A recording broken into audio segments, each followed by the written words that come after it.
Jangan melihat kelokan yang curang. Ulangan, Ulangan 8 ayat yang kedua bertutur demikian.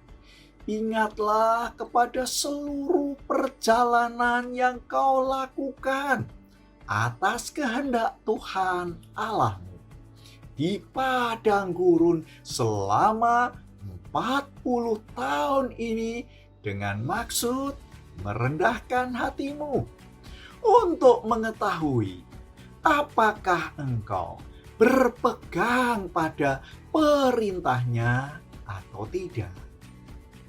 Saudara, Tuhan kadang-kadang mendidik kita umatnya menjadi dewasa, menjadi mandiri, menjadi tough melalui sebuah masalah atau kesulitan. Sehingga sekolah kehidupan itu ada di sepanjang kehidupan kita, yang rupanya disediakan Tuhan agar saudara dan saya mencapai yang dinamakan kematangan iman, sekaligus mau bergantung sepenuhnya kepada Dia, kepada Tuhan, Sang Pemandu perjalanan kehidupan.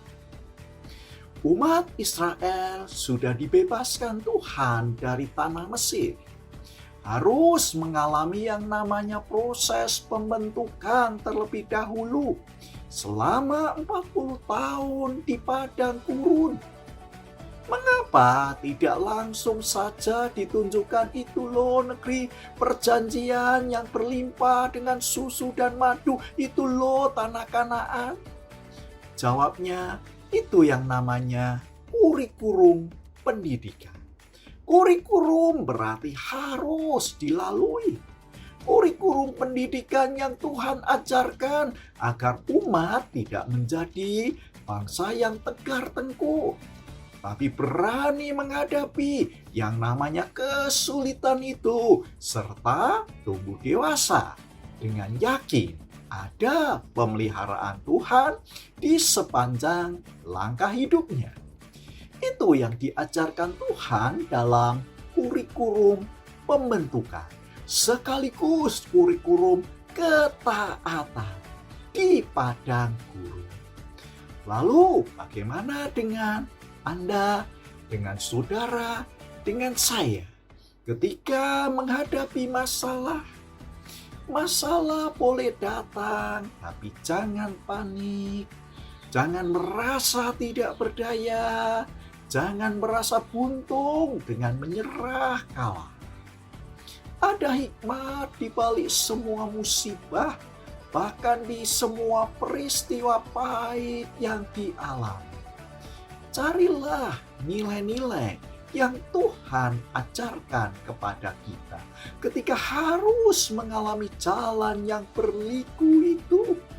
Kita dilatih di dalamnya yang namanya kesabaran, kerendahan hati, kebergantungan, keuletan, ketekunan. Gitu. Lalu ketika masalah belum terurai, jangan merasa takut dan kecil hati. Jangan hanya melihat kelokannya yang curam, yang berliku-liku di depan Anda.